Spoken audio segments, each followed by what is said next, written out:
process that everybody's body goes through the bill. It's built into the genetic code. But there's some things one can do to slow it down. Cool. I do search. I like to look up stuff like that. Good.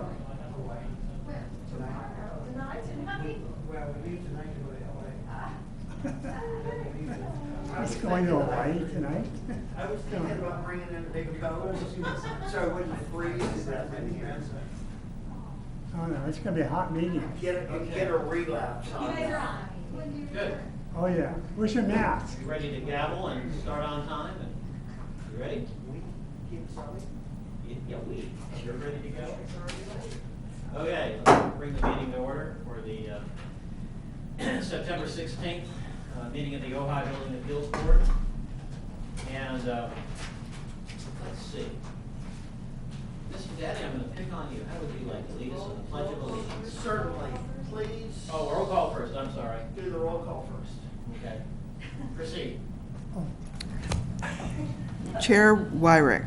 Here. Vice Chair Farmer. Here. Board Member Daddy. Here. Board Member Hilgers. Board Member Hanson. Please join me in the salute to our flag. Pledge allegiance to the flag of the United States of America and to the republic for which it stands, one nation, under God, indivisible, with liberty and justice for all. Thank you. Next order of business is public communications. Turn on the green light. And it's for members of the public to address the Building Appeals Board on items of city business other than the scheduled agenda items. And again, matters raised at this time may be briefly discussed, but will generally be referred to staff and placed on subsequent agenda. We have one green card. Mr. Miley. Good evening, Bill Miley, 919 North Signal Street. I want to talk about the issue of building permits or no building permits for walls. I am looking at, and I will give you, Section 10-2.805, which is fences, walls, hedges, and screening. It's part of Title 10, Chapter 2, zoning regulations, and talks about requirements for fences and walls, talks about those that are exempt. It talks about requirements for setbacks, front setbacks 3 feet, as you know, rear and side setbacks 6 feet. And then it goes on to say fence and wall design standards, walls required between different zoning districts, general guidelines for compatibility, outdoor buildings, and so on. So, I want to build a wall. But I understand the city has no code requirement for me to get a permit to build a wall, unless maybe it's a retaining wall. So I can build my wall, but how do I find out about this? If I start to build my wall and some neighbor complains and they say this wall is too high or this wall is made of all the same stuff and should be looking like it's not all the same stuff and should have some plants and such to make it less massive, then I get a citation because I haven't done it, but I haven't filed a permit. So how do I know how this is supposed to influence me as a wall builder? So I think we have a dark hole in our code. I think we have a missing bridge in our code. And what little I know is, my opinion is, why should somebody be able to build a wall, concrete stone wall, with footing or no footing, without a permit, when you have to have permits for almost everything else? I don't want a wall falling on my yard because they didn't get a permit and they forgot to put rebar in the foundation. So this is a real dilemma, and I think it's worth taking up in an agenda because I want to appeal something. I want to appeal not having a permit. That's what I want to appeal. Thanks. Thank you, Mr. Miley. Thank you. 3 copies. All right. Who's the vice chair? Thank you. You know it. You said I'm going to give you what I have. Okay, thanks. Well, I need 4. One more. Who wants it? How do I give it to Ms. Wall, just a couple of questions about that. And you can educate me. My understanding is that walls require permits over a certain height. And I believe that height is 6 or 7 feet? 6. 6 feet. Yes, right? 6, yeah. But below 6 feet, it doesn't, no matter how massive it is, it does not require a building permit. Well, he's right. There's a certain height if you're retaining soil. Right. But if you're not retaining soil, if it's not a true, Right. retention wall, then no. And then beyond that, there's a Title X requirement for front walls or fences. It can't be above a certain height, I believe. Which is- Right. So yeah. let's just And- talk about this from the very beginning. So there are zoning requirements for walls. Right, it's a zoning requirement, not a permit Okay, requirement, you, correct? just like anything else that you have in the zoning ordinance, it applies to where it applies to. So there are definite regulations for walls, fences, and hedges. Right, Okay, so a person who's going to put up a fence should avail themselves to come into the city and say, show us, this is what I want to do. If you're going, now obviously, if you're going on the back property line and you're going down the side property lines, it's pretty traditional. People kind of call those good neighbor fences, and everybody knows how to do that. If you're going beyond what's the front yard setback into the front yard, or if you have an unusually shaped lot, or a big lot, or a flag lot where it's just not a rectangle, then I think you should avail yourself to come into the city, talk to Sherry or one of the planners and say, this is what I want to do, is this okay, does this meet the standards? We do what we call a zoning clearance on it, and we tell people yes or no. Now that means if you tell us something, but that's not quite what you're doing, but you think, it's always beneficial for you to draw it, because then we know we're talking about the same thing. We both determine that fronts are the same way, we both determine sides the same way, that type of thing.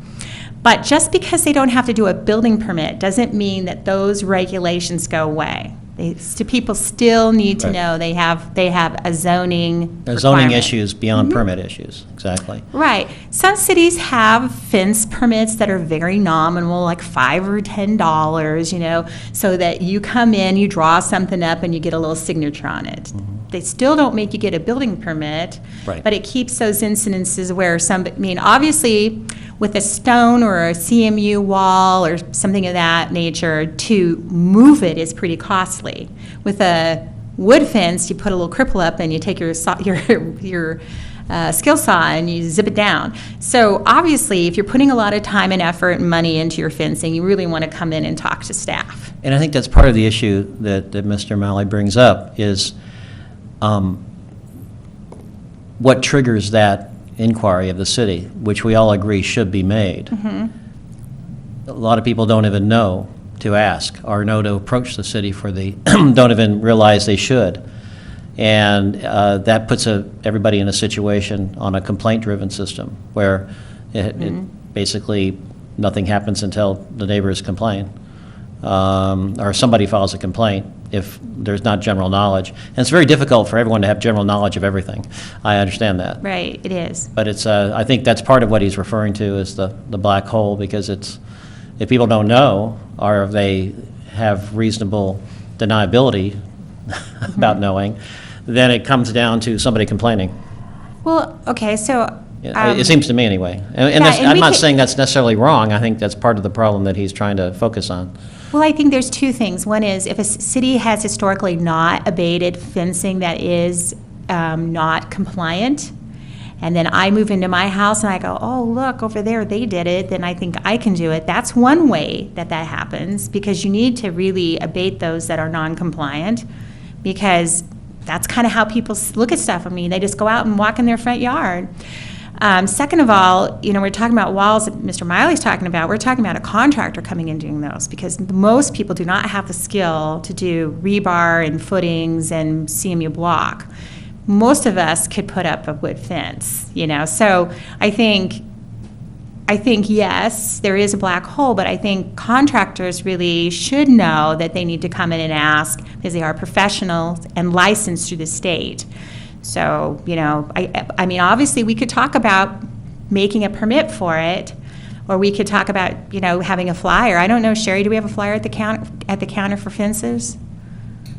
I mean, a lot of times cities have, frequently asked questions for homeowners, and they have that, and you can just click on it, because this is common. Patios, Very common, fencing are very yes. common, and realtors will usually assist us with that, that when they're selling houses, they'll say, well, the city has this really great brochure. I mean, we could do lots of things as outreach. Exactly.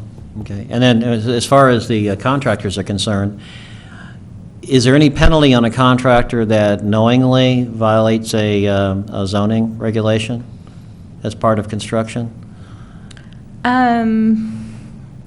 Okay, so let me. As part of a construction contract with a client? In other words, if they do something that they're aware of is a zoning violation, Okay, so. is there any penalty for that? If the city would take a friendly approach first to say that you violated something, you need to bring yourself into compliance. If they didn't get voluntary compliance, it may result in a citation being issued. And I think they call them administrative citations here, which then results in a fee. There's a penalty to that. So the city's main focus is to get a compliance. We don't Right. cite people to earn income or Right. revenue. But in some cases, like in fencing, when a person doesn't realize that they've gone over 6 feet, they not only violate zoning, but they violate now the building permit. Right. And if you do that, yes, there are penalties for the building permit, double the fees, that type of thing. And, when a contractor does work without a building permit, State Board Contractor's License says that's not okay. So there always is a remedy to people. They can turn a contract. I mean, contractors are absolutely prohibited from doing that. So, ultimately, their license is in jeopardy if they're doing that habitually. And is the standard procedure for the city to transmit that No, we don't do to the that. contractors board? Who transmits that violation of building without a permit to the contractors board? Well, I guess it would be the homeowner. If lots of cities have the contractor state license board has homeowner forms they can fill out and they can turn in, because obviously there are situations where a homeowner can get into a situation where they didn't realize the contractor didn't get a permit, but the contractors said they get a permit, and then Right. they're the ones getting the citation, so that's to protect them, Okay. right? So, but I think that this particular city's never ventured down that road, and leave it up to the individual, it's just a consumer affairs complaint. I'm just asking. Other board members? Mr. Daddy? Hi, Kathleen. Hi. I am intimately familiar with this. Mr. Miley went ahead and cited a different page than the one I sent him today, which is 10-2.2009, which is very specific. And what I have a question of the city is, why don't we just do this and why don't we just do that? I don't believe the city has any statutory authority to just do this and just do that. What I believe is, for climate, topography, and geography, they can go ahead and make rules and requirements above state law. My understanding is that the state law says that no masonry fence 6 feet or below that is not retaining 3 feet is exempt from building permits. And so what my question would be is, how is the city going to go ahead and find a reason to go above state law to go ahead and require a building permit? Because our building official tried for 3 years to get this done, is still trying right now, for every fence above 3 foot for earthquake requirements. And I'm very concerned that we can have local experts that supersede state experts. And so I don't understand where the city would have the authority to do that. Yeah, what I just described previously, I don't think I was suggesting that we would require a building permit, a fence permit through planning just for zoning clearance, not on how we would just look at where you're placing it. That's the issue, where making sure it's not in the public right-of-way. You've done your due diligence to survey the land. If you're going, everyone sort of puts the fence back where it's ever been before, good neighbor-wise. But if you go in the front, it's your responsibility to make sure it's on your property and it's the right size for the location. So it's just talking about a zoning conformance permit, not a building permit. I totally agree with you. I think we have a lot of things to do in this community, and we need to focus on things that are a little bit more simplified than. Is 40 foot, there is no structure or shrubs allowed within the first 40 feet of the front portion of the lot, which is the narrowest portion of the lot adjoining a public road or a road. So the question is that 40 foot a state statute, or is that something we just said, we want to make sure everybody's got their lot cleared back to 40 feet? Okay, we're about to get some help. No, you're not going to get any help. But I would like to mention that this is an unscheduled item, and this is going into an in-depth Exactly. I think that's what questioning I and was about to say. discussion. Yeah. And it needs to be an agendized item because the public has the right to know that you're going to deliberate. Right. I was just about to say that. I think I was just giving courtesy for questions and clarifications. But in terms of, this really is outside, our job is to make recommendations on Title IX to begin with. This is a Title 10 issue. So it's really more of a planning commission issue than a building appeals board matter to begin with. So I think the most we could do is recommend that perhaps the planning commission take this up, but that's not really our role either. I think we can just communicate as a courtesy. Okay? May I say one more thing? Quickly. Sure, you're the only one. Bill Miley, this is not in the form of a criticism of our department. It's actually in the form of a helping suggestion for our community development department, because they're faced with all this unknown out there. We had 2 of them on Signal Street. We have, at the present time, which Kathleen and staff are working on, a proposed fortress that's being built at the top of our hill, and it's 8 acres, and there's a 6-foot concrete wall being built all around it, the front of which is 6 feet at the moment. So I am actually in the position of trying to make it easier for our community development department to work, and also the city get better standardized approaches to walls. Thank you. Thank you. I think we're going to wind this up because, again, this is non-agendized and this is a Title 10 matter. But I think that your comments are so noted, and the Community Development Director is well aware and sensitive to this matter. Let's move on to discussion items. Let me try to lay out what I hope to achieve tonight as in terms of guiding this thing as chair. I think that first, I want to be appropriately sensitive to the fact that our Community Development Director has been absolutely slammed lately. She has a tremendous amount on her plate, and whereas she's pulled a lot together for us, there's still work to do, particularly if you'll notice on some of the drafts, there's exhibits at the end of the draft changes that are not filled out. I think what we ought to do tonight is to hear what our Community Development Director has to say about these 2 discussion items and the report on number 3, the list of properties legalized, and then get a sense from the board members as to particular questions we want answered and particular items that we want to focus on for the eventual instrument that we could pass on at a future meeting and forward to the council. So I think I'll give the floor to you first. If you will, Kathleen, if you could proceed with your discussion of the second unit compliance program guidelines, because I have a feeling there'll be some questions. Okay, so I want to just kind of lay this out a little bit because there's, quite a bit of time that has elapsed since we talked about this last time, and I want to just make sure everyone's brought up to speed. So in discussion item number 1, you have the first compliance guidelines are the existing guidelines. The second one that you have in your packet, right behind the first one, has blue track changes on it.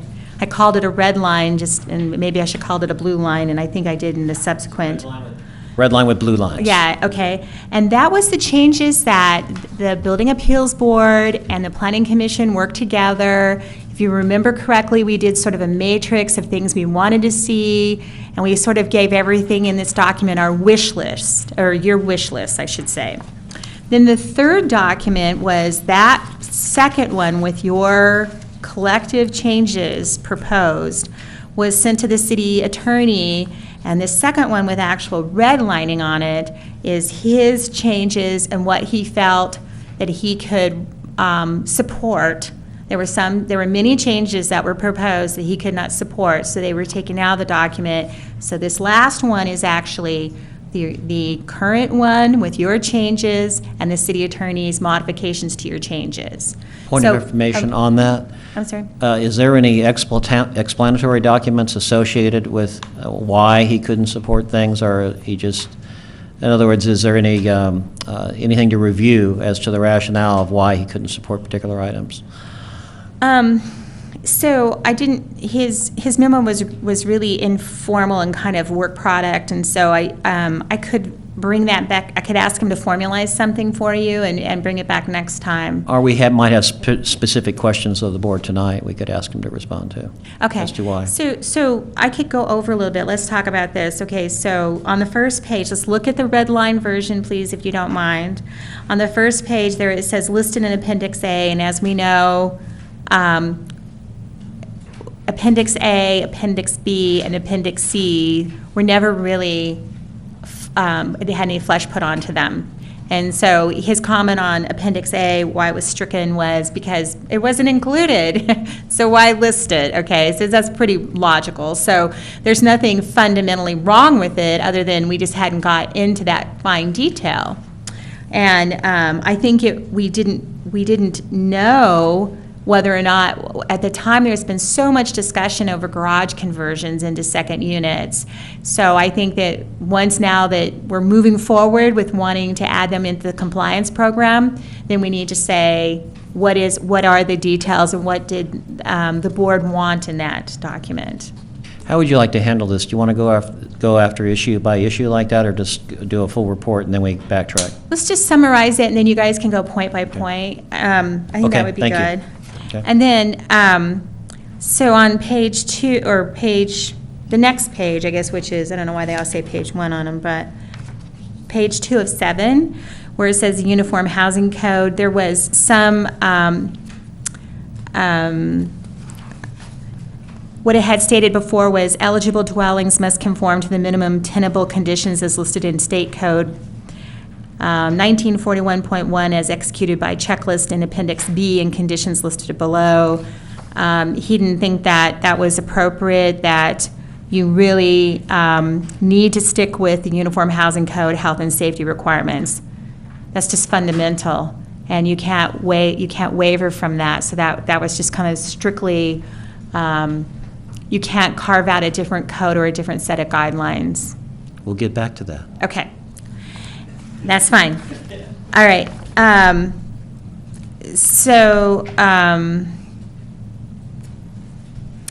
Then turning to page 4 of 7, it was, there's a lot of strikeouts, but there was some redundancy in this 640 square feet. So it was eligible dwellings being reviewed for compliance unit status may exceed 640 square feet. It was listed down here in, right here under floor area. So that was stricken because it was redundant. So under modified zoning requirements, at a minimum, qualifying property must conform to requirements set forth. The only part that was stricken was this, where it says can exceed 640, because if you look at the blue line, it says it there, and then it says it under F. And you don't want to create documents that are putting something in twice where it might lead to confusion. It's already under F, floor area, the maximum size of a compliance unit may exceed 640, so it didn't need to be up in the title. That's just housekeeping, didn't change what you folks wanted to do. And then, let's see, and then I think we're on to page 5 of 7, where it talks about new construction requirements. And I think there was, it's just citing code there, must conform to the requirements of titles 3, 4, 9, and 10, new construction, unless such construction involves a substantial change in the size or occupancy of the compliance unit. The California Building Code and California Health and Safety allow for alternative means of compliance using original materials and methods of construction. So I don't think there was much modification to that, other than to reinstate where it had been stricken, you must conform with the exception to it. Okay. So I think that's it, and then, the issues with the appendixes not being provided. And so it's really not that many changes. But there's some key ones that I think Well, we need to yes. discuss.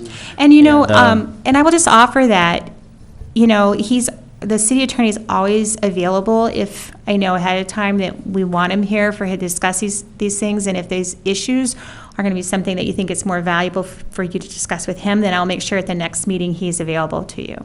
Well, I'm just going to make a comment, and I'm going to ask for a round robin of questions from other board members, and I have a couple. But part of what has motivated these questions in the past has been examples from other cities that apparently are doing things with non-conforming unit programs that our city attorney is saying can't be done. And so that becomes what is the situation with some cities having up and running programs that have provisions that we like that we're being told we can't have? And that's why whenever I see that, I'm motivated to ask the rationale for saying we can't do something another city's doing. That makes sense to me. Yeah. And I think, so, I think that it would be beneficial for me for us to go over those points and, provide those in a document that then we can get a formal opinion on and have him attend the next meeting so that we can keep the momentum going on this and actually get it up to city council. Okay. Well, let me give Okay. you else an opportunity to ask questions on this. Where do you press this thing? Yeah, I'm not sure what Titles 3, Chapter 4, fire prevention, all that means, and I'm wondering if it means fire sprinklers, because I would like to see that not be part of it. I'm not sure if that's included in this or not, but I have a question mark over here about that. Well, yeah, well, it actually includes the fire prevention chapter, so it would provide, given if the unit met certain requirements, that it may then trigger sprinklers. It wouldn't be a definite given, but it's how the fire code works. That there's exceptions, and there are exceptions that can be granted by the chief under given circumstances, and it's kind of a cafeteria type thing. If you do this, and you don't need to do that. So I couldn't give you a set I couldn't answer your question whether it would mean sprinklers in every given situation. Because there is even in that paragraph in itself, it says, unless such construction involves a substantial change in the size or occupancy, the California building codes, and allow for alternative means of compliance. So it's saying, unless it's substantial, they provide for alternative means. So, but that is something we can detail out a little bit more. Yeah, I would like to see that detailed out a little bit more. Other comments? Questions? Yeah, I'm uncomfortable with may. I'm uncomfortable with under certain conditions. I put to the council about 6 or 7 years ago a new law that was put into effect in Florida. And the state actually sued the counties and the cities in Florida and said they could no longer write any building codes that were above the average person's ability to understand and conform with them. And I think it would really kind of be neat to kind of go back and do it. Where I get confused is, I know insurance contracts are not the easiest thing. Maybe I overanalyze, but what I'm looking at is when we talk about not requiring anything above what the construction was at the time of the actual building. And I believe we're talking about non-permitted, non-compliant second units on property. Is that we're strictly focusing on that?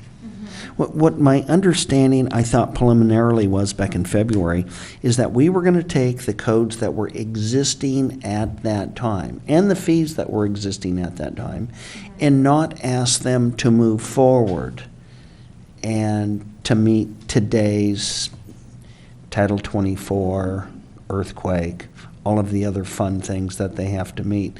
Did I miss that train somewhere? No, I don't think so. I think that that's my understanding, but, you know, let me see if I can. My understanding is this, is that the state of California allows you, and that's where you get into this interpretation by attorneys, of to utilize past building codes to issue permits today, as long as you're able to date stamp the unit at some point in time. So something that was built in 1960 can grandfather itself back into 1960 if you have someone go out there and they inspect it, and there are certain building construction methodologies or dimension lumber, which would then say, you know, okay, you're 1960s. But you're not going to take something that's built in 2005 and grandfather it back to 1960. So you're not going to be able to write an ordinance that is specific to every scenario that we're going to find, because you're going to have something in here that's going to say, you know, yes, there's an exception, but each exception to each one of these second units is very unique. So I think that's where you're uncomfortable, is that it's open-ended. Well, with the 2005, no, I get that, because in 96, the Unified Building Code, after the big earthquake, you know, we really set a lot of standards that can't be changed. But again, when I take a look at the Title III and I take a look at Title IV, Chapter 4, fire prevention, and I'm looking at sprinklers is a new code, and they wouldn't have anything to do. 47 is when we first required permits. And so they wouldn't have anything to do with the 40s, 50s, 60s, 70s, and maybe through the 80s. And at that time, we had a 5,000 square foot requirement. Today, we have a 1,000 square foot requirement. And so when I see these things in here, it confuses me, because nothing in this entire document is allowed to be over 640 square feet. So if nothing is allowed to be over 640 square feet, and the start of the fire starts at 1,000 square feet, why are we even referencing things that aren't allowed because of the size restriction? Are we Mr. tracking Daddy? with what I'm trying to say? Mr. Day, the under modified zoning regulations, the recommendation from the attorney reviewed copy does talk about it may exceed 640 But that's a feet. recommendation, that's not been adopted. Right, And, right. and what my concern is we're going ahead and we're, without an adoption and without a change, we're going ahead and cramming down and requiring these restrictions as though they were current ordinance today. And could I jump in on that point Sure. precisely? I wanted to amplify what Mr. Daddy's talking about, because when you say that we made a big deal in the workshop with the Planning Commission about what was wrong with having the statement, at a minimum, qualifying property must conform to the requirements set forth in Section 10-2.1709 with the following exceptions. We talked extensively at that workshop about having all of the current Title 24 standards being applied to the non-conforming permits except those listed as by exception. Made a big deal about how this is not what is appropriate, it's not what other cities are doing. Ventura went through extensive situation where city attorney tried to recommend that Title 20, you had to have Title 24 there, and they provided all the documentation from the state saying, no, you're wrong. I listened to that entire hearing with the city of Ventura. Why are we back to this in terms of the city attorney recommending that all of current Title 24 has to be applied to non-conforming permits other than by exception, when there's numerous examples all over the state where it's not done that way for non-conforming permits? Well, you know, if you read the way this document is written, it's talking about, this section is under new construction requirements. No, it's under modified zoning regulations for the non-conforming permits. Right, but it says that modified goes A, B, C, D, E, F. We're reading in the blue, we're reading in the red. No, I Reading the understand. red. I understand that. Page 4 of 7, page 4, attachment C. Right, I understand. Modified zoning regulations.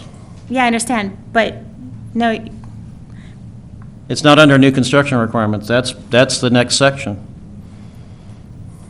okay, so, 4 of 7. yeah, I get that, 407, and you're talking about, which you're talking about, the way I read it is, you've got ministerial review, lease term. Well, no, it says it starts. That's the exception. Everything in section 10-2.1709 is to apply except except for the listed exceptions. Right, but new construction is a new heading. That's not under modified zoning requirements. That's a Right, new heading. We're talking about the non-conforming permit on existing, to get a non-conforming permit on existing construction. Under modified zoning. We wouldn't have new construction on existing construction. That's kind of where. In other words, this is to get to get the non-conforming permit. Right, and, Yeah, okay. you're so let me- saying you let me have just to add- let- apply all current Title 24 standards unless it's accepted. Let me just, I need to get on the same page as you. And we really made a big deal about why that was not necessary, and I'm just surprised it's back in here. I understand, but can I just get on the same page as you? Okay. Because I'm not on the same page as you, okay? So, on page 407, Under property standards and modified zoning regulations. okay, modified zoning regulations is a new header. Actually, no, it's in the existing, No, I mean, it's a header. It's Oh, it's a new header, it's yeah. It's a new, new header. so now we're going into, these are the zoning regulations. Right. And these are the things that you're going to modify, so a compliance unit is different than if I were to come in today and build a unit. Correct. Okay. What under those do you not agree with? By having a blanket application. But just point out A, B, C, D. Now, everything that's set forth in section 10.2-1709 with following exceptions. So it's everything that's in that, which basically is all of the California Building Code and including current Title 24 standards. Oh, I see where you're going. Applies But- to, and that's where you have to get your windows replaced to get your non-conforming permit. Okay, so nothing was changed in this, I just want to, No, we recommended that be stricken, and Which? if you look at the blue, that's precisely what was taken out, and then the city attorney is saying it has to be put back in. okay. And that's one of the precise So questions show me I have. what was stricken that's put back in. Well, if you look at the existing, I'm looking, I've got both. I can flip between blue and red. if you look at the existing resolution, attachment A, page 4 of 9, under modified zoning requirements, you see that precise language that both the Planning Commission and the Building Appeal Board had extensive discussion about, that we shouldn't have a blanket application of section 10.2-1709 for non-confirming permits with just listed exceptions, that we should simply not even start with that because that's all the Title 24 standards. Okay. Current so- code, so let Title me- 24 standards. Let me tell you how. City attorney's saying that has to be put back in there, apparently. Okay, so let's look at the blue line that you had, with, I see what you're saying. Okay, I see where you're going now. So, section 10 2.21709. Sherry, would you mind walking over to the other office and getting me a municipal code, or one over there? I believe that's the section of the zoning ordinance that talks about the second units. It has nothing to do with Title 24. And if it does, if Title 24 is in that section, then I think that you should add a section in here that says, because we're talking, this header speaks just specifically about zoning regulations. Right. It's a separate header for construction.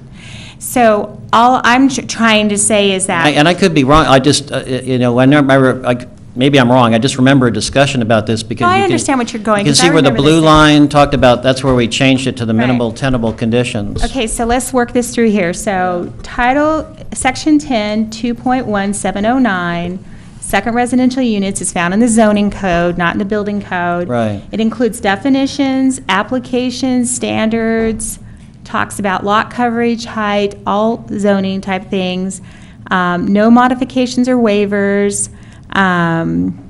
There's a section 7 that says second units, this might be what you're thinking of, including any portion of a pre-existing primary unit which would be incorporated into a second unit, shall comply with the minimum standards of Title 24, blah, blah, blah. There it is. Okay, so that's number 7. There it is, yeah. And so. That's on- it. So on this right here, okay, now let's go through this. It says, minimum standards of Title 24, California Code of Regulations, uniform building, plumbing, and housing and mechanical codes. Okay, so we know right off the bat that it's an old document because it's listing them in a way we don't refer to them anymore. Exactly. The National Electrical Code, Fire Health and Safety Code, and the noise installation standards applicable at the time the building permit for the second unit is issued or when the second unit is permitted by the director, whichever is the most recent. Any Right. condition of the primary unit which is detrimental to health and safety shall also be corrected by the applicant. Okay, that's for a standard permit. So then what we probably need to do is put something in here that says, Before we do that. uh-huh, Before we do that, could we stop and agree where we are? oh, sure, I'm You fine know, with that. I kind of want to bring everybody up to, I'm looking at this and I'm a little confused as to how we number, but it looks like it's 10-2-14, which is almost where we are in the date, but that's the code. And so it's ordinance 767, is that what we're looking at, page 10 of 27? I'm sorry? You're looking at item 2, and we're on item 1.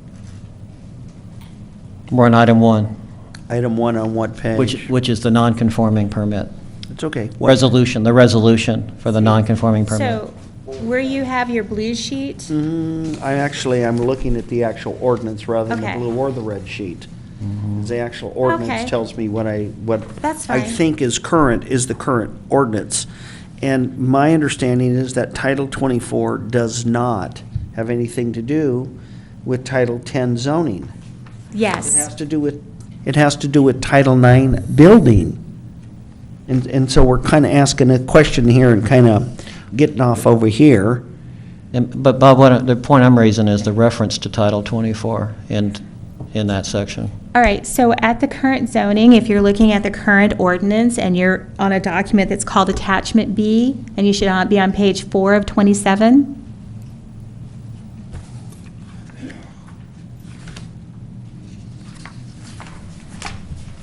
Attachment B. 4 of 27? Are you on that page now? Okay, then look at item 7 on that page. It should be right in the middle, the fat paragraph, where it says, second units including any portion of a pre-existing primary unit which would be incorporated into a second unit shall comply with the minimum standards of Title 24. The most recent. It's saying minimum, that's right, but, But I think that was the concern that came out of the workshop. I agree, that was. Was basically telling somebody they have to put, double glazed windows in for a non-conforming permit to something that might have been built in 1955. So I think that what I would ask is that the way I understand it is the direction that the board wanted to go with was when it's appropriate and when you're able to document what what year the structure was built in, that you use, when Correct. appropriate, the code of that date. That time. And so I think that needs to be the preference that you say. So minimum Title 24 standards, et cetera, with the caveat that units that are built, pre-existing units, would be under what it was at that time. Correct. And wouldn't Then- that also apply to the attachment C, page 2 of 7, where the reference to Uniform Housing Code would also be stipulated to be date-specific? Right, so I don't think there's anything wrong with asking people to meet the minimum standards of what was at the time that they did this unit. Right. Because you can't waive all standards. No, I don't, no one's suggesting that. Okay, I think that's, the difficulty is having something that's ambiguous that ends up being interpreted to say, you got to put all new windows in your 55 I agree. second unit. So I think that the statement could be modified by saying, that, now I've. I think we know, I think we know what you're talking about. Okay. I appreciate it. So No, then I we- think that, I appreciate that. So Can then- I go back and finish the question? Oh, sure. Okay, I'm here's the sorry. question. You were recognized, Mr. Daddy. What would be wrong with putting the date for Title 24? It would be very simple. If Title 24 were included into the Unified Building Code in 1996, we would have a pre and a post. We would know what the demarc is. And so if we're going to have a demarc for Title 24, I don't know why we just can't put those units built prior to this will use the current codes in force at the time it is established that this was actually constructed. I think that that's where I was going. I agree with you. I think that what You're needs to agreeing, be. the two of you are agreeing. Yeah, I think what needs to be presented to the city attorney is that what we want is we want the director or whoever's taking action on this conformance permit to allow, when appropriate, I'm pretty good on the building code, but I'm not as good as Mr. Stewart. And so, if there's something that is, you can't modify, like say you need carbon monoxide detectors or smoke detectors, you Right. might not be able to grandfather the non-compliance I agree. with that. Yes. Okay, so this section of code isn't written right for today if we don't use the Uniform Building Code. Title 24 used to refer to just energy calcs, and now Title 24 is everything. So, we're trying to morph something that in and of itself is very dated. So, so we probably should do exactly what we're all talking about, say that, that there should be when sufficient documentation is provided, and whatever that is, whatever you put in there, of the date and the era that this project, the unit was constructed, that we're going to use those codes except where there are things that have been, and I would assume they would be Correct. smoke detectors, all those things. Those minimal safety things. Right. Exactly. Okay, I think also, when you're doing the compliance program, I think we also need to be very aware that if something were to trigger something very expensive, and I don't know what the scenario would be, that, they should be able to appeal that decision and come up to there should be some kind of process in there Right. for the outlier, because we're not going to be able to write this to encompass every scenario. I mean, the issue that I heard when we were going through the sprinklers was that if you're going from non-habitable to habitable space is where you can trigger these sprinklers without it, because if it's an attached garage and somehow or other they incorporate the square footage to mean the whole in square footage, and, there might be this really crazy scenario that we need to have a different process by which it goes through, because we're only going to be able to capture that in really the bell curve, Yeah, I think we're pretty much on the same page Okay. here. I'll add that at one point, when we were going through the sprinkler issue, the Ventura County Fire Department Fire Marshal was asked about sprinkler requirements on non-conforming permits, and he mentioned that he wasn't sure whether the current code would be applied. And so I think that is also germane to the matter of fixing the time of construction and applying the standards that were in place at that time. And the second thing I'll mention is that most construction professionals I know said they can pretty much look at construction Oh, they can, yes. and tell when it was constructed, even if there isn't documentation. No, that's not what I meant by paper documentation. I meant like, for instance, dimensional lumber has changed over time. You can open it up. You can see the the spacing of the 2x4s. You can look at the type of wiring, Exactly. those kind of things. Documentation meaning you opened up a wall. Yeah. But, I think it's doable here if we just understand. I think we're just trying to codify the common sense that we're talking about. So Yes. I think that's what we need and to do. I will offer that if it's But I'm gonna- other people maybe haven't. I want to make sure everyone else has had a chance to weigh in here.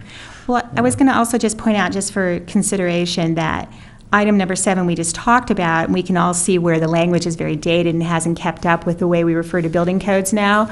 This is why many times zoning ordinances, which are more difficult to change and don't keep up with building so much, why sometimes we don't, it's kind of redundant to put this in, because obviously when the zoning is very separate from the building, and so by putting this in the zoning, now it's become kind of a stale document where, really honestly, the zoning should address the zoning, and then when they go to the building address the building part of the structure.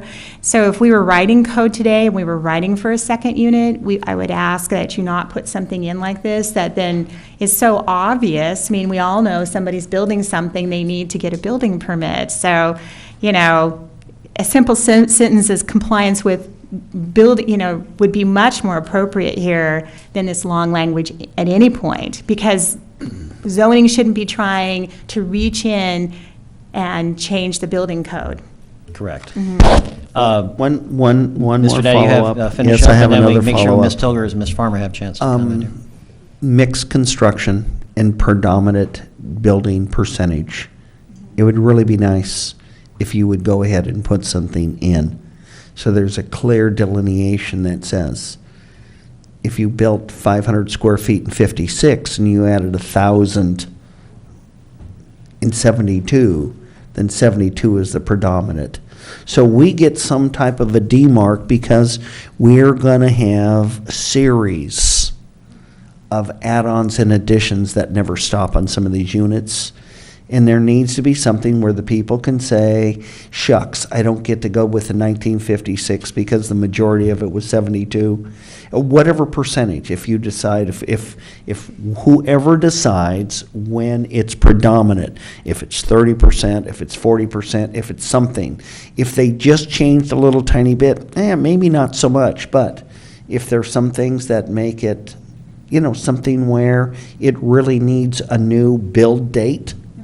I mean, what we do is if you come in and put a different earthquake foundation and you do this and you're rewiring and you do that, you do a certain amount of things, you get a new build date with us. And I really think that we need to put this in here because it really shouldn't be a giveaway. Really? I'm not for giveaways. And I think at a certain point in time, people need to know that, look, it's changed, it's newer. You don't get the $50 building permit, you get the $5,000 building permit, because that's where the predominant work was done. Is that clear to everybody? Yes. Is everybody okay with that one? Yes. Okay. All right, other Yeah, I have board member comments? Board member Farmer? Are we starting to see people come forward on this, on the amnesty program? And that's my first question. Okay, so in the back under tab, you don't have them tabbed. On the back on item 3, we have a listing of how many have come forward, and I think that those are all inclusive, right, Sherry? All the units, yeah, 5. So 5 so far.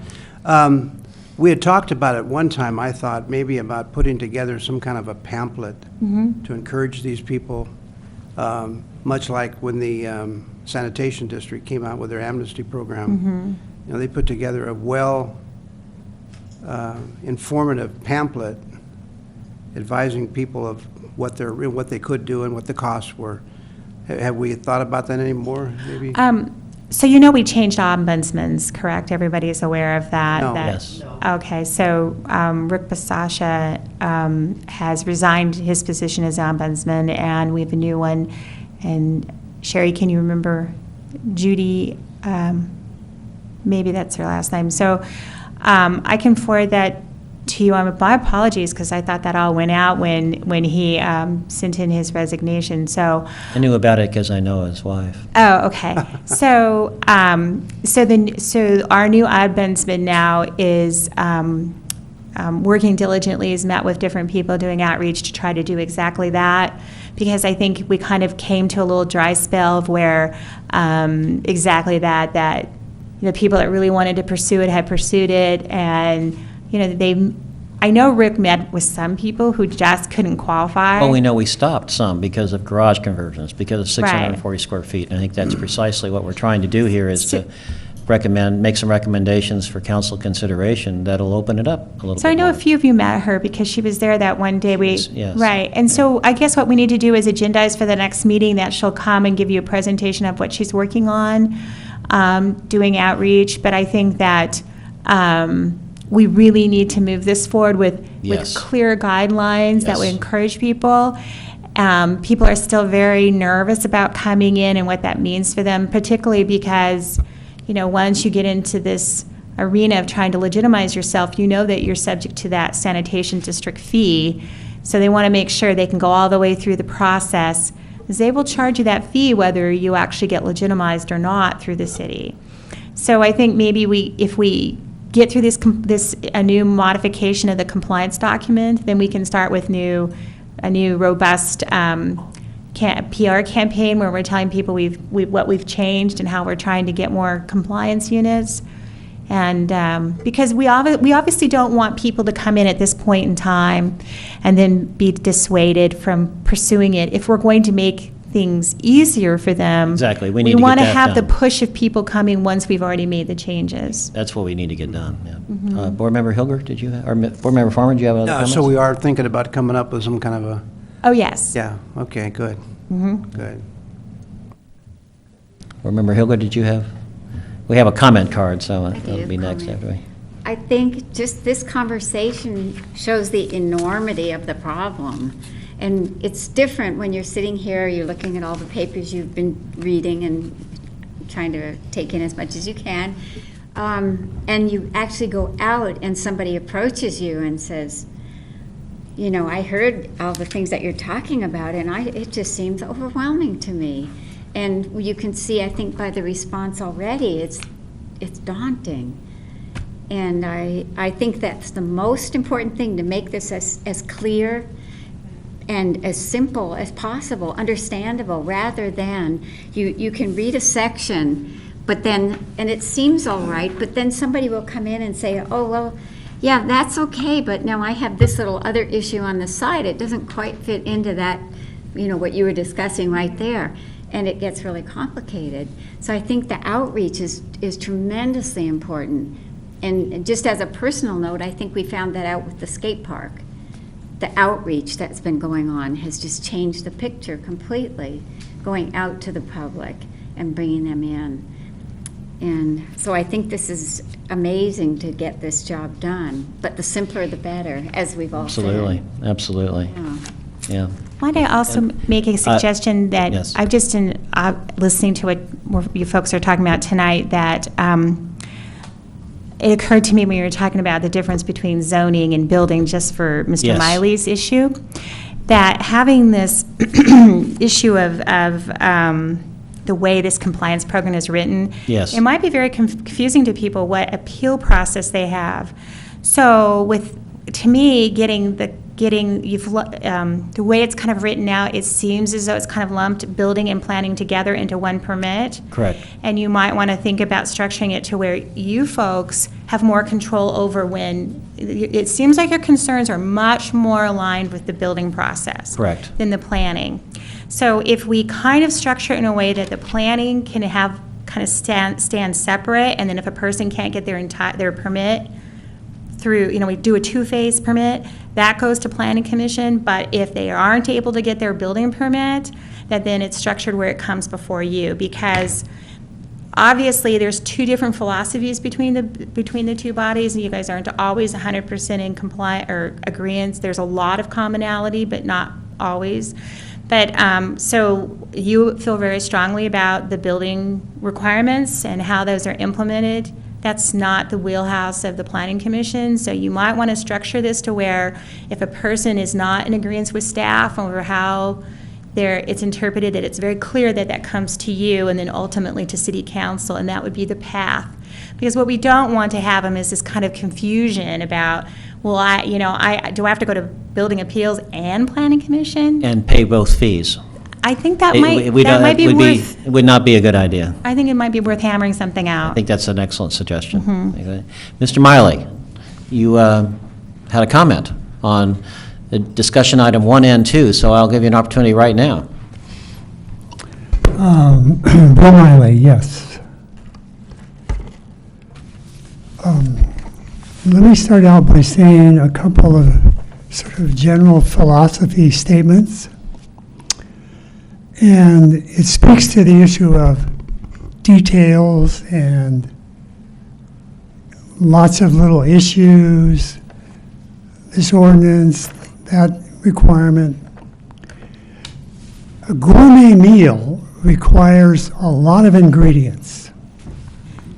And a chef who spends time putting that gourmet meal together has also done a lot of training to be able to do that. That chef works all those ingredients, big ones and little ones and blended ones and non-blended ones, to make the product work so the patrons will enjoy it and not get sick. We want to put an ordinance together that allows these non-compliant structures that were built without a building permit by somebody who may not have been trained or whatever, so that when it gets legalized, it doesn't make anybody sick or kill them. And it shows that the city has standards that are being enforced. Oh, no, that's that garage over there. That was a compliance unit. I mean, it's got termites in the walls, and the insulation's falling. We don't want that. Okay. I think we're dealing with something that is going to be overridden by the Ojai Sanitary District. A lot of us know that they have a lateral inspection program that they've been doing, and they're going to complete everybody within the city of Ojai, and they're going to find all of the living units that are not connected legally to the city, to their sanitary district, and they're going to either require that they get permitted or they're going to shut them down. And I know that those addresses get sent to our city, compliant or non-compliant. When we get a non-compliant one, what are we going to do with it? Are we going to send them a note saying stop and desist and tear it down or take the kitchen out or whatever? We're not going to let them continue to backyard that thing. I hope. Fire protection ordinance. I kind of heard them say if it's not considered a brand new building, it doesn't have to have a sprinkler. I heard that. So it seems to me that the ordinance somewhere, I'm going to ask for more time because I'm the only one here. So. How many more minutes would you like? I'd like to go through 3 more, maybe. I'll go 3 more minutes, and that'll be it. Well, I know we have other discussion items. Here, we have other discussion items to go through. Yeah, I know. Okay. How about 3 more minutes? Okay. All right. There's. I want you to go to the red version under modified zoning regulations, and I have issues with E, F, and G. It's page 1 in the red. Attachment C, page 4 of 7. Now, is that the one that Mr. Fletcher lined up? Or is this the one that's being proposed for adoption? I believe the red line is Mr. Fletcher's markup for our consideration as a recommendation to council. Okay, lot size. The minimum lot area in which the compliance unit is located may be less than 8,500 square feet in VMZ and less than 10,900. How less? Yeah. Can it be 1,000 square feet? Well, it seems to me that there should be a minimum here. In a 10,900 square foot property, I don't understand this. Less than, what does that mean? Okay, I think that's a reasonable point, needs clarification. the floor area. The maximum size of the compliant unit may exceed 604 square feet, subject to lot coverage zoning standards. Now, the way I understand that, each parcel can only be built to a certain percentage of the ground, 35% or 40%, right? So, Correct.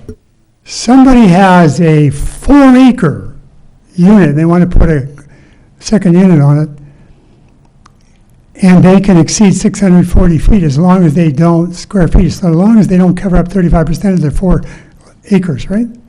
So they could build a 3,000 square foot second unit, is that right? No. Well, how do you tell them not? State law. What does the state law say? Kathleen, did you want to speak to that? Bob and I were both saying the same thing. State law provides 1,200 square feet.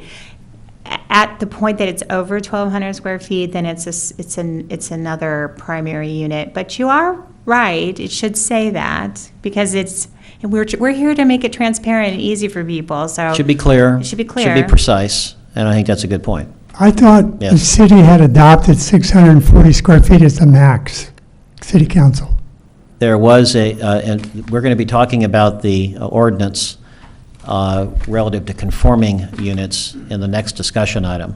Okay, And that's one of the things we're going to be discussing. okay. Item F, setbacks. Does this mean that ordinarily in lots that I know of, in my lot, you have to be 12 feet back from the side yard?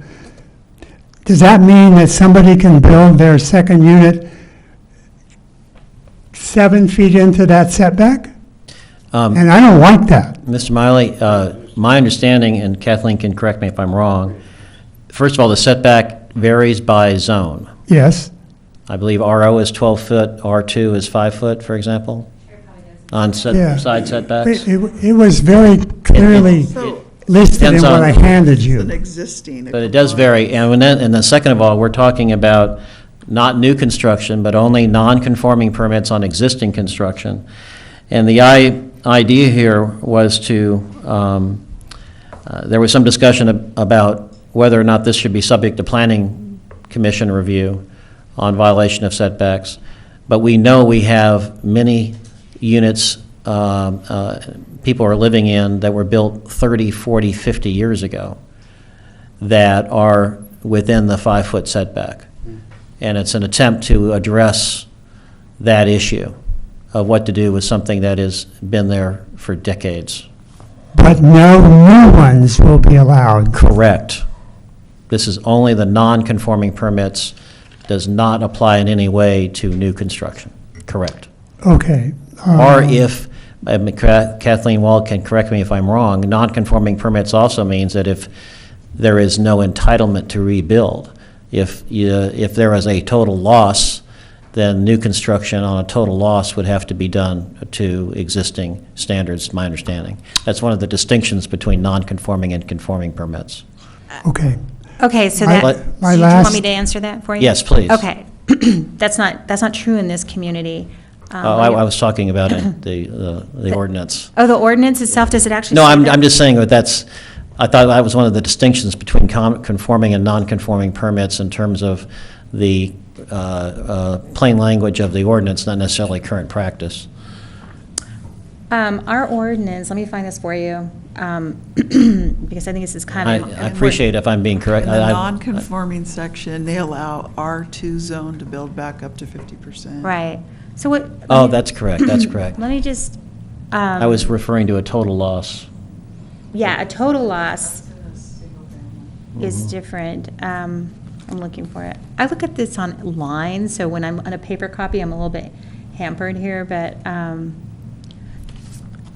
I don't think we need to dwell on that. Well, the only think- thing that I was going to add to is, let's just frame this picture-wise, paint a picture for everyone. At the same time, you have a second unit that may or may not be encroaching into a 12-yard setback. There are also homes that do that currently in Ojai. So we do have a lot of lots that in and of themselves are non-conforming because at one point in time, they went to 5 and 12 or 12 and 12 setbacks, even though the era of which they were built in, lots and lots and lots of them sit at 5 feet. So I don't know if the intent was to make this compliance similar to how we find so many of those non-conforming homes. I think that was the intent, because you're thinking just the unit itself might be sitting there, but the house might be sitting there. Just in the short time I've been here, I've seen a lot of that where the actual house people are living in is very close. But keep in mind, back in the day where people did detached garages, they were often allowed to come further back into the setbacks than the house. So if you took that and that structure was there as a garage and you modified it into a second unit, you're oftentimes going to find them back tucked away in the back corner. And I think that's the most common example. And Mr. Miley, I think the point there being that there isn't going to be an attempt to draw a clear distinction between the conforming and the non-conforming permit, and it's not meant in any way to provide exceptions for new construction. Okay. Okay, can we need to wind up. I have one Okay. last thing to say. People who have had these units for some time and have adequate finances, this is just a great opportunity the city is making to bring them up to code and compliance. For people who are on limited income and are using a second non-compliant unit for income, they obviously need to bring theirs up too. But I would like to see the city use some of their housing fund money to loan money to those folks so they can bring it up rather than losing it. We have in our housing element sections that talk about rehabilitation, and I think we should apply it here. Thank you. Thank you, Mr. Miley. I've heard that suggestion before, and it's something I need to learn more about. I think we all need to learn more about. Mr. Day, we need to try to wind this up and move on to the next discussion I am item. going to. I'm looking at the 1988 ordinance to where we did a whole bunch of things. Is any of this 1988 ordinance that I have included in my packet current or correct, or is that the ordinance that's enforced today? Or why do we have the 1988 ordinance? Okay, I gave you the 1988 ordinance because at one point in time, there was a discussion as to, well, how long has this really been on the books? And why isn't it being enforced? And specifically in regards to the deed restriction. So to give you a clear picture of the history of Ojai's history with second units, I gave you that ordinance so that everybody has the same information as to what the public, because there was a lot of different information floating around is why this idea that the deed restriction was new or just recently enforced or how far back it went. So it was given to you so that you have all the same information that other people have gotten through the city clerk of the history. But Is I the think we're red actually line- this is actually discussion item number 2. Oh. Okay, so let's try to, I think it is, because we're talking about the overall ordinance modifications. I'd like to try to wind up the issue of comments on the compliance program and move on to discussion item number 2, where that would be appropriate. And Ms. Wald, would it be appropriate for all the board members to communicate suggestions for filling out Appendix A, B, C in terms of feeding guideline ideas to you. Would that be appropriate? I'm just thinking of a procedure for getting this done in terms of Appendix A, B, Well, and C. I think that what I'd like to do is have you guys, have the commission, give me some bullet points tonight, have me draft something up, and then you critique my work so that you have a boilerplate to start from, a point to start. It's just easier for all of you. It's sometimes easier for us to try to draft things and then you critique them. It seems to go better that way, because you look at it from a different frame of mind. So am I understanding you that you're ready to provide a draft? I'm ready to work on that on for A, B, you and C folks. when you If have time? I know you're very hard. That's fine. We know this needs to be done. So if you give me bullet points of what you want Okay. in it, and then I'll give it to you. And what I try to do is give you enough space either to the right column or someplace where you can write right on the ordinance. Okay. And then, But you'd be, any of us, like, I know Mr. Farmer's thought a lot about the garage conversions. Yeah, I could communicate yeah. bullet points to you, and then If you'd just like- copy the rest of us, and we can. if you'd like to have, The an draft. ad hoc committee meet with me, that's fine too. That's a But, thought. Bye, Bill. Mr. Farmer, I think you should be one member of an ad hoc committee, and then we can choose another to work to fill out on A, B, and C. Is there a volunteer that would like to join Mr. Farmer in an ad hoc committee on building bullet points for Appendix A, B, and C? Certainly you're, all right, so we'll go ahead and, if that's, do we have to have a motion on that? Or can I just make the appointment as a chair? I'll make a motion. I'm sorry. Make a motion? I think a motion is. Okay, could I hear I'll invite a motion, looking over there for Mr. Farmer and Ms. Dale Hanson, board members Farmer and Hanson, to be an ad hoc committee for developing draft bullet points for Appendix A, B, and C. I second. You made the motion. I will second your motion. All right. All in favor? Aye. Aye. Any opposed? Okay. Get to work, guys. What? He comes back from Hawaii. Bill, I'm going to have to excuse myself because I'm catching leaving. Well, go on. You gotta leave? Yeah, I've got. Gotta catch a plane for Hawaii? Okay, let's go. I don't wanna hear it. The blue again, Kathleen, is, Let's move on, and again, we're at 7:15. The blue was, what the building appeals board came to. Okay. Guys, we should be having things on the record, okay? I appreciate that. So the question on the floor was the difference between the blue and the red documents. So I didn't label them, and I should have labeled them. I just put it in my staff report. The blue is the recommendations pursuant to the Planning Commission, the Building Appeals Board. Joint workshop. And the red is that document modified by the city attorney's comments. Right. So let's, to answer your question, we can move on to discussion item number 2. So discussion item 2 is just kind of an adjunct topic to what we've been talking about, the compliance, and that's a discussion regarding the second dwelling unit ordinance in and of itself.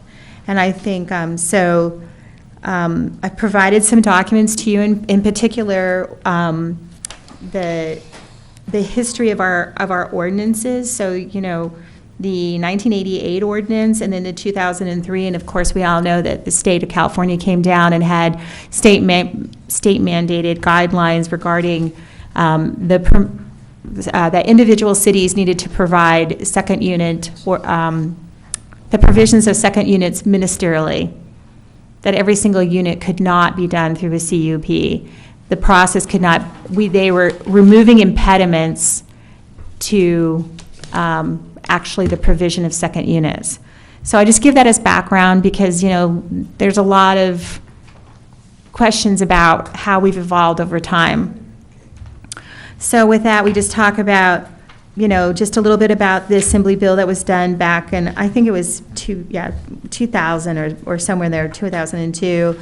And we updated our code in 2003 to address the state mandate. And the staff report points out that as with any other code adoption, there's things that work and things that don't work, and maybe the commute, these, when there's a state mandate that comes down, many times cities kind of just take what other communities are doing because you need to change your code and you need to do it now. You can't have something in there that says CUP, that's not legal. So who knows where this came from in 2003, who knows of how much it was tailored to Ojai, and so now what's mentioned in the staff report is now it's a point where there's been identification that one size fits all doesn't work in this community of there's such varied properties. So with that, we just provide also some of the matrix is inside your staff report, providing you with some of the ideas and some of the concerns that were expressed through all this dialogue that went on between Planning Commission, the community, the Building Appeals Board, whether there should really be a larger size. If you notice the fourth block down on that modification, it says allow units larger than 640, possibly 900 for small lots and 1,200 for large lots. And so we've just provided that for you for discussion purposes and maybe because that's already been kind of hammered out. And then the ordinances, and then in the very end of all these attachments I provided for you, there's the second unit dwelling as well as the guest house. And the reason the guest house is provided is, once again, for background, and that's really important because if you look at item number C in there, it says the maximum floor area of a guest house should not exceed 640, provided, however, that a guest house on a parcel of 5 acres or more may exceed 640, but shall not exceed 1,000. So I provide that for you so that, again, we strive to be consistent and, horizontally consistent, vertically consistent in how we adopt ordinances. It is a little odd that guest houses are allowed to go up bigger than second units. And what I mean by odd is that, a person might construct a guest house perfectly legal with permits, and then at some point down the road, he's got, 1,000 square feet, he decides, I need to have something where I can have a relative come live with me, and say they decide to put a kitchenette in it. They're going to be non-compliant. So you have something that is, in and of itself, sort of a carrot for developing non-conforming units. Because you could start out totally legal as a guest house, and at some point just decide, hey, I've already got this building, it's really great, how about we put a kitchen in it and someone lives in it? So that's why I put it in there. Right. Okay. So with that, I'm just open to whatever dialogue and direction you would like to give me. I'm just going to make one comment. I think if there's one thing that there seems to be broad consensus on, and is that we need to change the 640 limit. Planning Commission seemed to agree with that. I think everybody's subject to lot coverage and working out the specific language. It seems like a broad range of opinion from lots of different sources, or is that we need to look at relaxing that 640 for the conforming permits in some respect or another. Well, I think that's a really good avenue to go down, because I think along with lot coverage, you can also keep them in scale. I mean, you can say 50% of the main dwellings. If you have a 5,000, you don't want it to come and look like it's two houses on there. So if you have a 1,500 square foot house, not only can you make it 750 or whatever it needs to be, because it's secondary and adjunct to the primary unit, but it's going to meet the lot coverage. There's lots of other avenues you can do where you control the massing on the lot. Correct. I mean, that's the point, is that Yeah. all of that needs to be in context. And not prohibiting things is very restrictive. Right. Qualifying under what conditions you can do it is much more, it's a way to get to yes for the folks out there without just saying no all the time. Without leading to monstrosities. Mr. Dowdy, you had a comment. Two comments, which would be attachment A, page 15. And where I have a concern is that we have compounding regulations. And so if we look at the very center, and we look at the very center of the very center, it'll say the idea would be attached unit with provisions up to 270 square feet or 15% may be built to the existing home. we have a number of little items in here where they start talking about second units not exceeding 30% of the first unit. That's number one. I'm wondering if that is actually what the rule is today, where the second unit may not exceed a percentage above the first unit. And then let's make it really easy where we were on guest houses, which is bizarre. D, any guest house constructed within 300 feet of an existing sewer line shall be required to connect to the sewer line first. I have no idea what that's about, and I certainly hope that 10-2.1705 is not what we're using today is our current ordinance.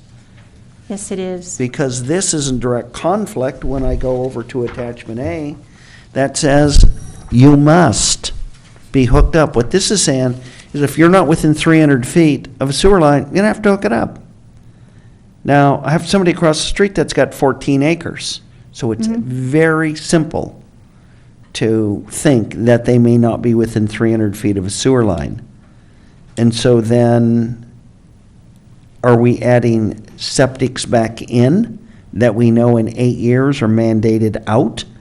And I think that we don't allow septics within an area where sewer system is provided. And so what I'm trying to do is not criticize. Oh, no. But I would just like us to cut like half of the stuff out of here that's contradictory.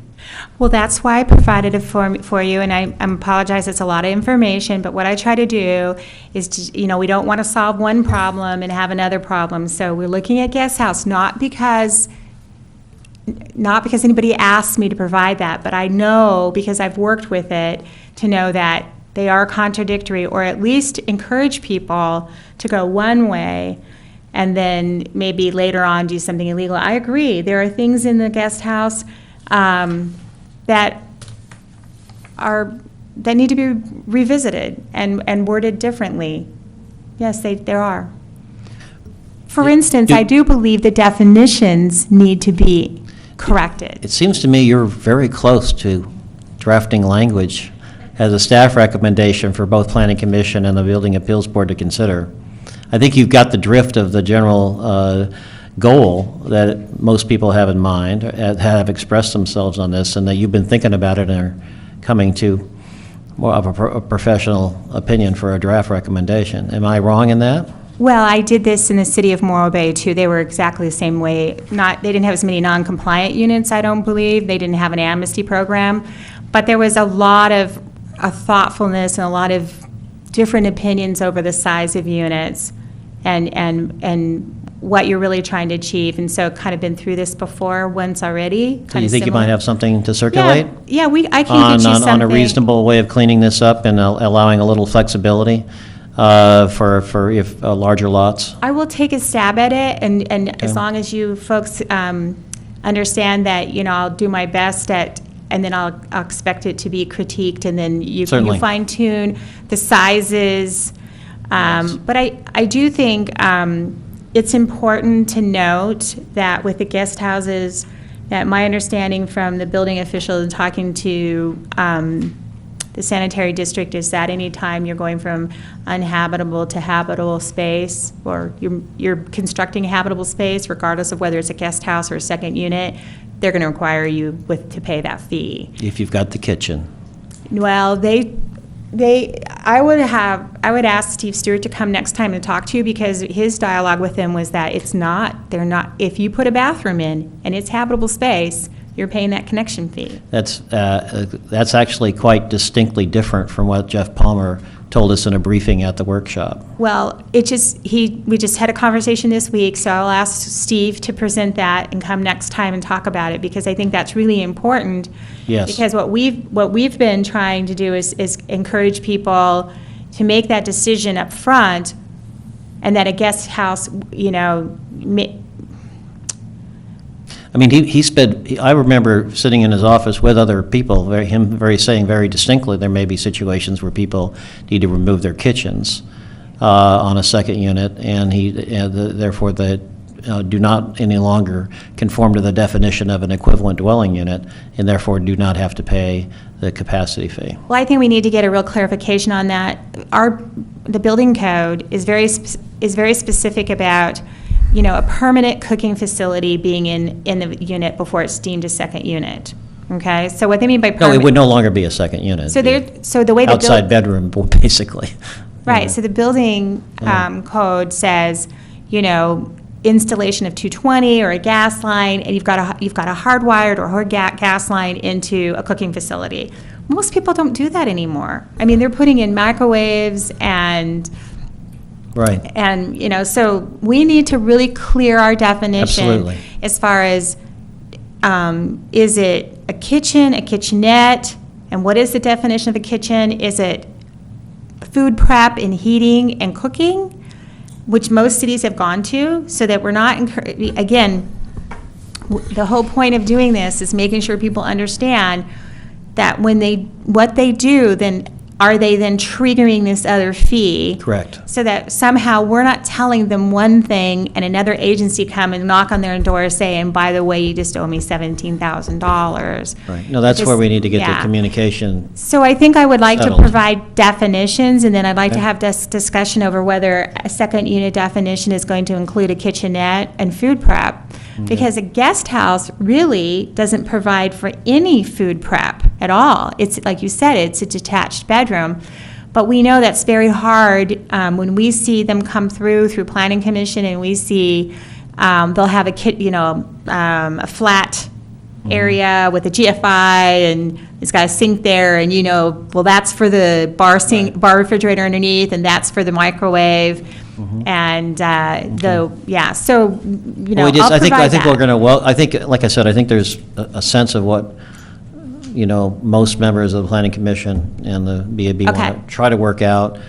I think you understand what we're trying to do, and I think you're raising a lot of technical points that are Okay. very important to clean up. Mr. Daddy's raising a lot of points about the code overall that needs to be cleaned up and get the contradictions removed. So this is a good exercise. Okay, And- so coming forward, from this point forward, I will not be including all this historic data so that I don't I don't think confuse that's you necessary. folks anymore. I think it's I'm good just for going to be reference. giving you a working document, an Yes. ordinance that you can write on and you can clean up, and then we'll go through those refinement. Yes. Okay. Everybody feel comfortable with that? Okay. So, Can I move on to another point? oh yeah, sure. Okay, if we're done with the size limit. Mr. Daddy, did you have any more discussion on the 640? I don't want to, I'm just trying to move things along Yeah, without. the 640 in 1988, it was adopted because that's what Ventura did, and Ventura's moved on. Right, and now we need to move on. Wanted to be like everybody else. In Ventura, you do not need a review for second story. In Ventura, you don't need all these artificial little ticky-tacky things that we put in because we wanted to copy Ventura. Well, And that was a generation ago, and things change. But they haven't here. That's the So I point. think what we need to do is look at it, and I'm wondering what it would take to eliminate an entire class of a second structure other than a garage. Because what we have is we have a couple of different classes of structure. You And mean I'm wondering- the distinction between guest unit and second unit? There would be no distinction. Well, in other words, Because eliminate guest the units- distinction, just have one regulation. Guest units are not guest units. Right. Guest units are second units. We have that problem in town where you cannot have a neon light in a business, and so now they're LED lights, okay? Same light. And so I'm just wondering if you have a second structure, which is a habitational second structure, we get rid of all the fancy talk and all the other stuff. It is my actual physical experience that we don't have guest houses. We have second structures. And what I do when I go see people is, I ask the first question is, what is not permitted? And so I'm just wondering, we're dancing around, we're playing around, and I don't know why we just don't take the bull by the horns and figure out where we need to be and get out of this stuff. Ms. Wall, does that make sense to you?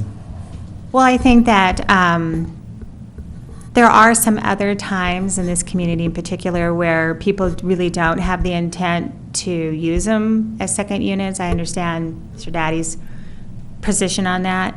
And I haven't been here long enough, but I'll just pose this to you. So generally, if you're constructing a workshop, it's not habitable, but you might have a bathroom in it because Right. gee, You want to clean up before you come into the main house. Right. If you have a community full of artists and other people who want to have, I mean, everyone needs a separate, I'm just going to throw this out here, a separate area for whatever hobby they do. So whether it's a hobby or a sewing room or an artist studio. And then we're going to get into the people that do cabanas. And so where I came from up north, we did cabanas all the time, pool cabanas, pool house.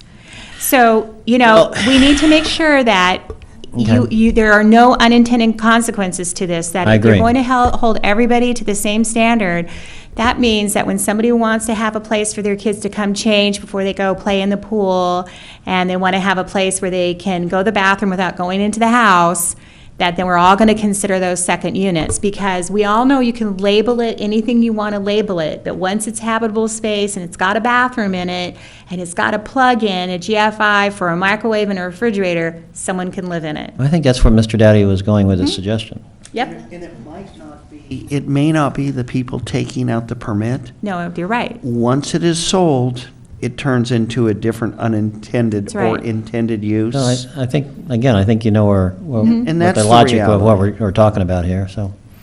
Yeah. Yeah. Ms. Hanson? Yeah, so are you suggesting that all of those units, whether guest houses, second units, whatever, be connected to the sewer? They all are connected to the sewer. But I mean, paying They're that- just not paying. That's what I mean, though, paying that fee, that's. Yeah, I would kind of suggest that everybody connected So to the sewer is Those guest actually houses or paying. garages or cleanup rooms or wherever, they all have to pay that sanitary. Well, not according to the sanitary district No, ordinance. I know, but is that what you're suggesting?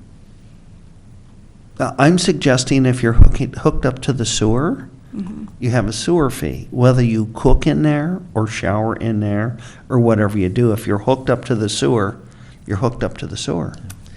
All right, I think we're kind So, of getting I'm- into another for agency's thought. ordinance here, which I think isn't real productive. Now, again, we're going to try to move on here, if that's okay. Other issues in the underlying second unit ordinance. I would say the second most commented on change that people have been speaking about that I have heard, and everyone else please weigh in, and that's the deed restriction issue. Again, Ms. Wall, that's not nearly as much of I think, a strong consensus, but there's still a lot of issues about the deed restriction being required in a second unit. I know that you had spoken of other means to that end. In terms of the preference for owner occupancy, but not necessarily achieved through a deed restriction. So what the deed And I want to allow other people to talk about that. Am I reading the other members of the board correctly on this, that that's another issue of concern? Mr. Daddy? Not for you. Board Member Hilger, is that an issue of concern for you? Not really? Oh, well, maybe I'm wrong then. Well, it's a concern for me. Okay. Well, I just offer this, that, again, it gets to the same issue that I think Bob was, Commissioner Daddy, excuse me, are you guys Board members. commissioners? We're boards. We're not I'm sorry, commissioners. Board Member Daddy. We're not that elevated. I don't We're want to be just so board members, informal. you know. Anyway, Yes. I think is what he was saying is that we know if you're going to have a regulation that says one of the units has to be owner occupied, they both can't be rented out, it doesn't really make a difference whether it's deed restricted or not, other than, as Mr. Miley said earlier, notifying people. So when you buy that property and you That's have correct. it, Yeah, I then understand. I know what my rules and regulations, it's like ringing the bell is all it is. It doesn't mean they're still not, if it wasn't there, it doesn't mean they're not subject to it. It just means they might not really understand. In terms of being compliant, the issue that's raised is an elderly person that needs to rent their property out in order to finance moving into, say, an assisted care center. And there was some discussion about, that wasn't really, talking about unintended consequences, that's not really the target population, for the deed restriction in the ordinance.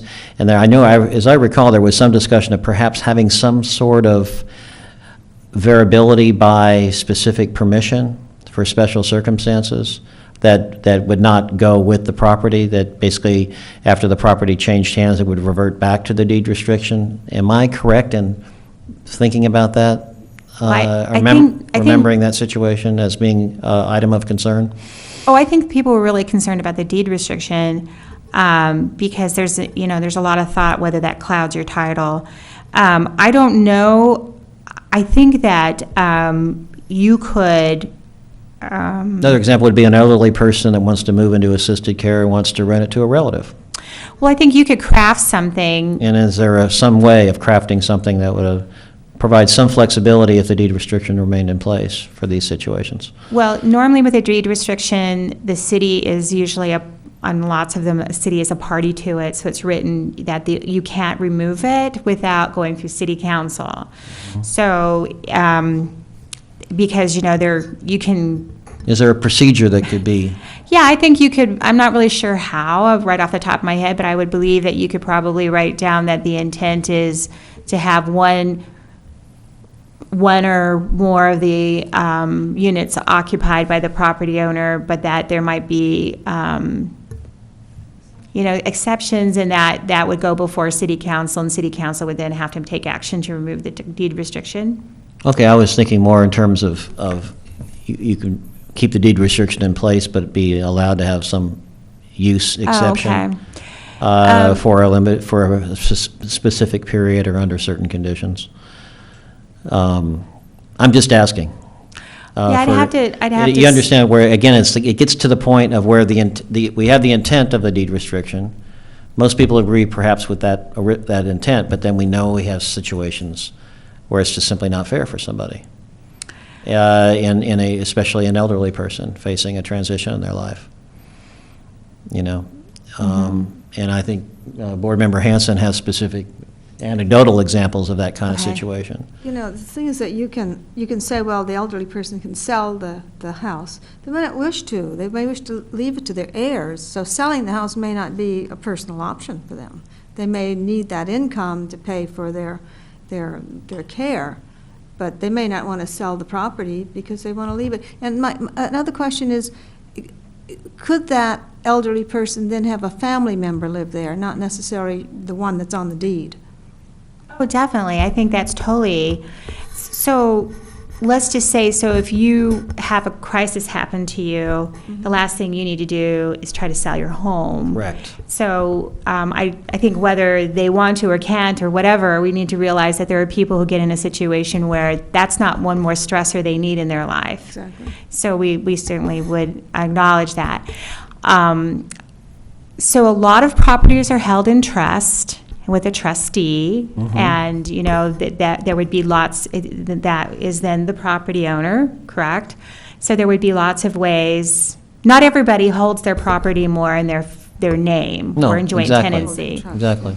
So I think the traditional way we view this as the property owner is we're thinking joint tenancy, my name and somebody else's name is on there, and one of us has to be a tenant. Okay. But I think if you're in the trust and you're, I can't imagine somebody get to the point that they're going to, that we're not going to be able to come in and say they're a family member, they're a caretaker, they're caretaking the property for her while she's in a rest home. That in a sense, they're an employee of hers. They're living there as a caretaker. The question is do we have to look at modifying what's in the ordinance to allow just sort of reasonable and common sense? I think if you want the public to feel flexibility, that they feel that they know exactly where they stand, then it's not subject to the interpretation whoever sits at my desk or whoever sits at your desk, then I would say that you need to do it. If you feel that their discretion should be there and you want to just provide guidelines, then that's okay too. I just think it's one of those things that you should have a hardship hardship and set down parameters, which is if a person needs a caregiver and they go away to a skilled nursing facility, they should be able to do that. They should be able to have somebody come in and provide for their property while they're away. Or maybe they're on, for whatever reason, sure. Well, do you have some thoughts about guidelines that we might be able to circulate for consideration along those lines? I think, Right. again, the common sense you can see of where we're going Yeah, I with see where this. you're going. So, okay, Yeah. so I think I can do that. Okay, any other issues on discussion item number 2? Board members? If not, going once, going twice? I have a question. Yes. So how does the board feel about when we have these criteria, and I'm going between different ordinances here, but as I recall, there's ordinance in the second unit, it talks about compatibility with design criteria. And it should. Oh, you mean between the secondary and primary structure? Right, and it says mirror and complement the primary residence in form, height, number of stories, materials, and color. Okay, again, it seems to me like, again, that that's a one-size-fits-all type thing. And if you Yes. can see the unit from the street, then I think that's totally acceptable. But again, we're making, if the intent is to keep these reasonable for people, when you're Yes. talking about, I mean, do you want to have something where it says, if visible from the street, then it needs to be compatible, blah, blah, blah, but if you're on 8 acres and it's meant to be, my house is millions of dollar home, but I want to do a second unit for my caregiver, for my caretaker, should it have to be the same if you're not seeing it? I just want to know how you guys feel about that. That's new construction you're talking about, right? Yeah, we're talking about the ordinance. Oh, We're talking okay. about conforming permits. Yeah. No, makes sense. Board Member Hilger? I think the difference in age might have something to do with that, and what you build now would be more efficient. The design might necessarily be different. I think that's a good thing. Yeah, so we need to look at the design. I think there's a sense of that, and we need to look at some opening up the flexibility, perhaps at some point, kicking in design review type of things, maybe. Okay. Within certain guidelines. Board Member Daddy. Kathleen, there's a section in there that says, it shall not overburden. That's pretty broad, loose definition. It shall not overburden as far as traffic. But overburdening, I'm wondering if there's anything in here that limits a multiple-story unit to one on a single property. Because I would think that a second unit, 2-story, I mean, we have some of the second units that are 640 at 30-foot height, and they're a single story, and they're pretty far up there. And it They kind don't of have a looks- garage underneath them? Oh, no. Oh. Oh, no. That's our next-door neighbor. And it looks good because it's a Pierpont, and it actually conforms well, but it's on an area where you have minimum of a 1 acre per, and it's kind of off in the back. And I'm just wondering what a second story would look like on Drown, when you got a second story with a garage under, and then you got a second story unit in the back. I mean, it just, it appears to me you're getting a lot of height. And I'm just wondering if that isn't something to be considered, that, limit it down. Let's lower. When we had to do our complete streets, we had to go in and we had to measure the width of the streets and then the average height of all the adjacent buildings. And we did that. And we would run into some areas where all of a sudden you'd have a great big Stark apartment, which was very close and very tall, and it would dwarf this little teeny tiny house next to it. And we have a lot of those, and that really seems out of place within this community. I wouldn't, and we've made a mistake doing that. I wouldn't want to continue to compound that. Is that something too, then? Yes. Everyone agrees? Yes. Okay. Again, we're kind of trying to wind up here. Other comments from anybody? All right. I think we've already, if we've completed discussion of item number 2, item number 3 we've already done. We've received the list of properties legalized through the compliance program. Board Member Bob Daddy held this up, which is our reading assignment from our Community Development Director. It's our homework assignment for us to, one thing I appreciate from Kathleen Wald is that she's knows how to reference source documentation, which is something I love. So, any other comments before we move on? One thing that's not on the agenda, in terms of discussion, that's when we might want to come back and look at a developed staff report. That Mr. Daddy, you got any comment? Yeah, Kathleen, tell me key-wise. I looked at this. There's a lot of stuff in here. Key-wise, what do you think we should be concentrating on most? Now, I know we're here on the second unit, non-compliant unit issue, and then I'm looking at backyard homes that, they show come together in a kit. They rolled it off a truck, and that's how they build them. What do I need to be keen on this UCLA report, you think, the most? What do I really want to concentrate on? Well, I think that the idea of the paper here was to say to answer some of those questions about why things aren't moving forward, why there aren't more.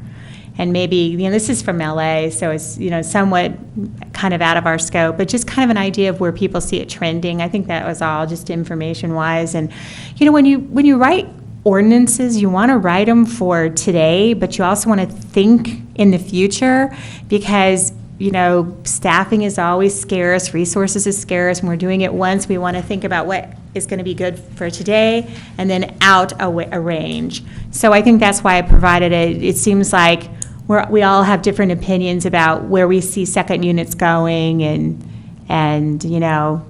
honestly, just like the Flux House we had before us in Planning Commission, I don't think anybody really anticipated that you'd have these zero energy houses that could just be kind of rolled off. And so, a good example of where the ordinance needs to evolve with the times and also evolve in a way that doesn't inordinately impact staff time by written as clearly as possible.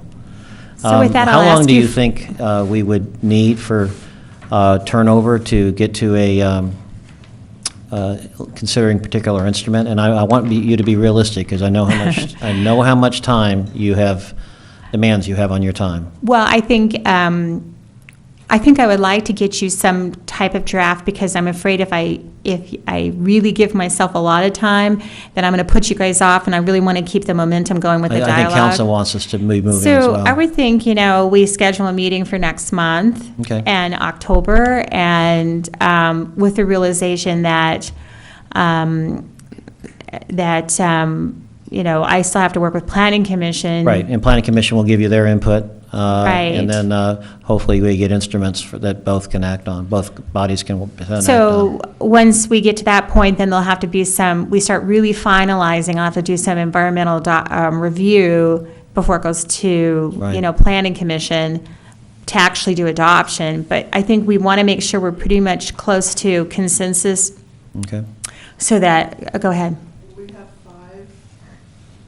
We have 5 Wednesdays in October, so we could use one of the 5th Wednesday as a board. Fourth or fifth Wednesday? Would be the 29th. It would be Wednesday, the 29th. Wednesday, the 29th. That's fine with me. That's fine with me. This board. We normally meet on a Wednesday. We had a slot here for Tuesday, so Wednesday at the end of October? October 29th. Right. So we can adjourn to that. Get 2 weeks in advance for us to. Wednesday the 22nd or Wednesday the 15th? It'd be nice, that would be the meeting time if we could have a good solid, 10 Week? days or, Oh, 10 days? You would Okay. rather have the 22nd? No, he's talking. No. I got my information yesterday. Yeah, we're talking about having our study materials at least a week in advance, a good solid week in advance.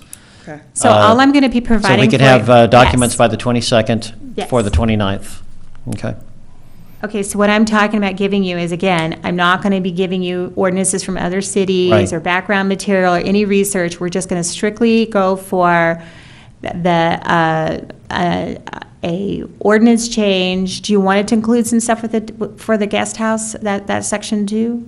I think if you think as it's appropriate with the general logic of what we've been discussing, please include it. Either that, or I believe that maybe Yeah. that might be maybe you would just be making some recommendations to planning commission on that might be more appropriate. That makes more sense, Since you're yes. not, because Right. we kind of got involved in the second compliance, just Right. trying to make things, I know we're kind of out of our There's field two tracks here we're talking about. Right, we're So- just trying to make sure that we address the issues in the second unit ordinance that are making people do things illegal, because we need to fix this in order to get less, We need to fix both. we need to fix both.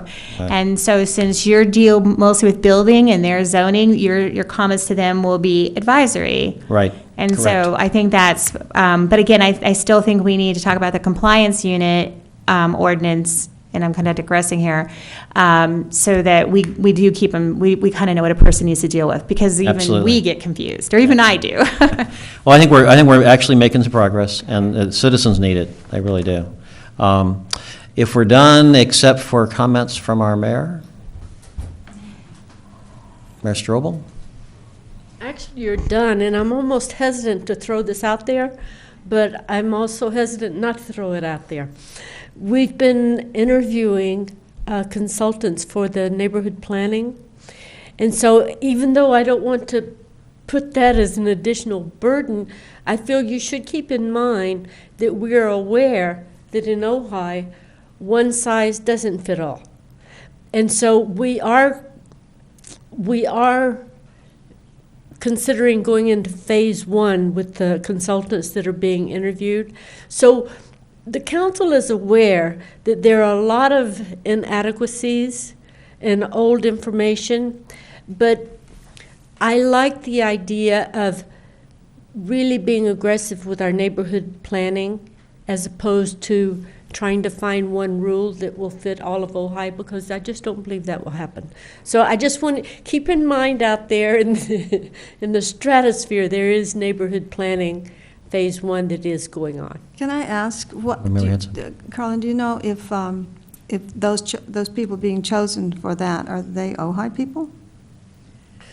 Kathleen can answer that. They are from the Thank you, Mayor area. Strobel. They're from where? I'm sorry. They're from the area, The from area. Ventura County. Oh, well, may be good, may not be good. Well, let me explain to you the process a little bit. So, City Council authorized the city manager and community development staff to issue an RFP. We sent it out to 22 people. We got 6 responses. So, from that pool of people who responded, who are willing to do the work for the budget that we've set down, there was nobody from Ojai. The closest one was from Ventura County. So, we put it out there. We say, When you say you put it out there, what does that mean? we issue an RFP, a request for proposals. So in the planning realm or any other like even engineering, you send it out there and you say, here's the project we're going to have, here's the budget we have, would you like to bid on it and be a prospective consultant to do this work? And if they look at the bid, if they look at the scope of the work, they look at the money that we're willing to pay, and they say, I just can't do it for that amount of money, or I'm too busy right now, then they don't submit a proposal. So we sent out 22, we got 6, we interviewed 5 people, and none of them were from Going Ojai. out to professionals Yes. in a certain field. In a certain field. Mayor Strobel? I was just waiting just in case. And I wanted to remind you, this is for phase one. I mean, this entire concept of neighborhood planning is not being pursued right now simply because we can't. But we have determined a place to start. We've called it phase one. We've sent out requests for proposals, if I could speak, and we've interviewed. So, and the interview panel, well, I've made it switch here and there, but is Kathleen, city manager, the head of the planning commission, Steve Foster, the chair, could not. Steve is the commissioner. was someone from the planning commission. And then I've had some outside activities, but the mayor or someone that I designate is also on that board. So a lot of people are receiving input. Kathleen and Rob are going to have the best overall view, because they will have attended all of the meetings. Okay. So let me just add. Thank you. Because I think this is a really great time, Board Member Hanson, to tell you this. Part of the process is to have what they call ambassadors. And so in order, because the City of Ojai funds are on the lean side, there is going to be a real outreach done to the community to have leaders within the community, whether it's from service clubs or community leaders, different religious facilities or organizations. However you want to participate, we're going to need you. And so there's going to be plenty of opportunities for people in Ojai that want to be part of the process That's what I to wanted to hear. participate, even if the main person who's skilled in the facilitation is from Ventura County or close by. They're going to need everyone's help. That's the only way the city's going to, and of course we'd want it to be that way. So there'll be plenty of opportunities. Thank you. That's good to hear. Thank you very much. Any other comments that anyone wishes to make? If not, I appreciate everyone's time and attention, and we are adjourned.